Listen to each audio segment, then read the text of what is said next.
नमस्कार, मी प्रथमेश आणि तुम्ही पाहताय पुणे लोक. पुणे महानगरपालिका निवडणुकीच्या दृष्टिकोनातून सर्वात महत्त्वाची बातमी आपल्या समोर येते.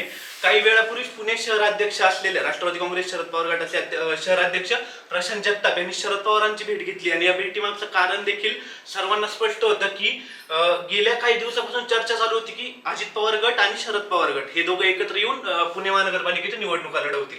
पण मात्र याला कुठेतरी पूर्णविराम मिळालाय या बैठकीतून, अशी माहिती प्रशांत जगताप यांनी माध्यमांशी बोलताना दिली आहे. या बैठकीत नेमकं काय झालं तर हे आपण सविस्तर पाहूयात. सर्वप्रथम प्रशांत जगताप यांनी आपला जो रिपोर्ट आहे तो, जर दोन्ही राष्ट्रवादी एकत्र लढल्या तर याचे परिणाम काय होतील हे शरद पवारांसमोर मांडले, ते त्यांना समजून सांगितलं.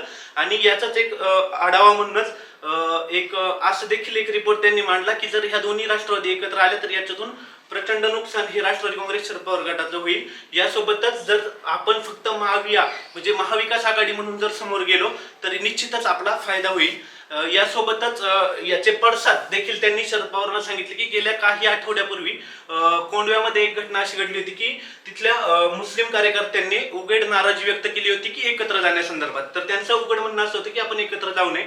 तर या संदर्भात शरद पवारांनी देखील प्रशांत जगतापांना काही सूचना केल्या आहेत. त्यानुसार की आपण एकत्र जाणार नाही, आपण महाविकास आघाडी म्हणूनच लढू आणि आपण महाविकास आघाडी म्हणूनच जनतेसमोर जाऊ, असं त्यांना ग्वाही दिली. ही युती होत का नाहीये तर सर्वात पहिले यात महत्वाचा मुद्दा असा की कोंडव्यातील काही इच्छुक उमेदवार जे महानगरपालिकेसाठी इच्छुक होते अशा उमेदवारांनी प्रशांत जगताप म्हणतील तेच आमचा निर्णय असेल किंवा तेच आमचं मत असेल असं धोरण पहिल्यांदा त्यांनी आखून दिलं. आणि त्यानंतरच मुळात म्हणजे जर विचार केला की यांचं मत असं का आलं तर युती जर झाली आणि भाजप सोबत जर म्हणजे अजित पवारांसोबत युती झाली तर अर्थातच अजित पवार आणि भाजप हे एकत्र असल्यामुळे भाजपची जी भूमिका याआधी राहिली आहे ती अँटी मुस्लिम अशी राहिली आहे.